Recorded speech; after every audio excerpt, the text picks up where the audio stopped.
Alors maintenant, nous allons aller du côté d'Agadir. Pourquoi? Eh bien parce que Jacques de Gentil, vous savez, c'est notre spécialiste, il essaye de tester l'accessibilité des villes aux personnes handicapées. Donc il est allé au sud du sud du sud, parce qu'en dessous de Casa, de Rabat, il y a évidemment Agadir. Et alors évidemment, vous pouvez y aller pour cultiver votre bronzage, mais vous pouvez aussi y aller pour cultiver votre cervelle.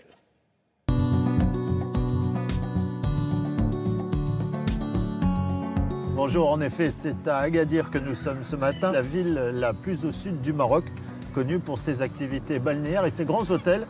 Mais qu'y a-t-il d'autre à faire? Regardez.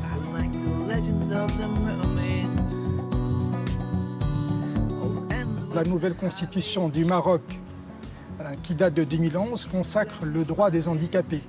Le Maroc est également signataire de la Charte des Nations Unies et nous avons un plan national. Et bien sûr, beaucoup de choses restent encore à faire. C'est un long parcours de combattants pour améliorer justement l'accueil et le traitement des handicapés.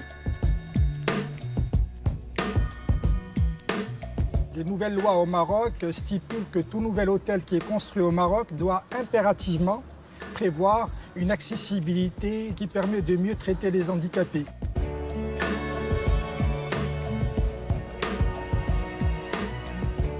Tout autour de moi, la Médina d'Agadir, c'est une reconstitution. Après le tremblement de terre de 1960, tout a été détruit et un architecte d'ici, d'origine italienne, Coco Polizzi, s'est lancé dans cette grande aventure, reconstruire une Médina.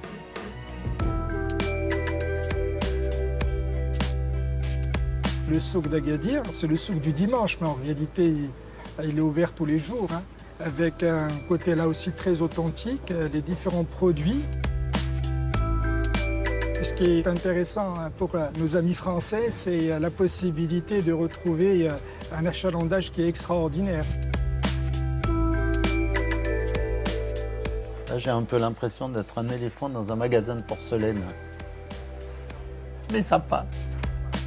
Vous connaissez les travées à la main. C'est tout à la main. Exactement. Vous faites comme ça. Et c'est fait. Je vais faire le tour et je reviens. C'est pas grave, monsieur. Vous faites comme chez vous. L'accueil au Maroc est un accueil qui est naturel, qui est authentique.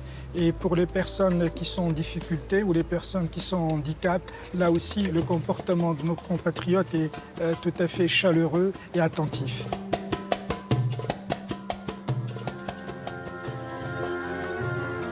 Difficile de venir à Agadir sans passer par Taroudant. On est à 80 km. Ça roule très facile et c'est une très jolie petite ville qui a gardé toute son authenticité, des jolies petites places et puis des artisans. C'est ravissant. Taroudant, c'est une ville qui date du XIe siècle, avec pratiquement une dizaine de kilomètres de remparts. Et on retrouve un peu Marrakech d'il y a 40 ans. L'avantage de cette région, c'est ce soleil en hiver.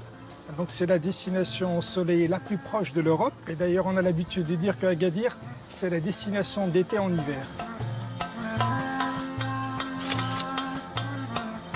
Voilà, vous trouverez sur le site de l'émission un maximum d'informations relatives à cette destination où il fait pratiquement toujours beau et finalement très proche de la France à 3 heures d'avion. Voilà, je vous souhaite une très bonne journée, à bientôt.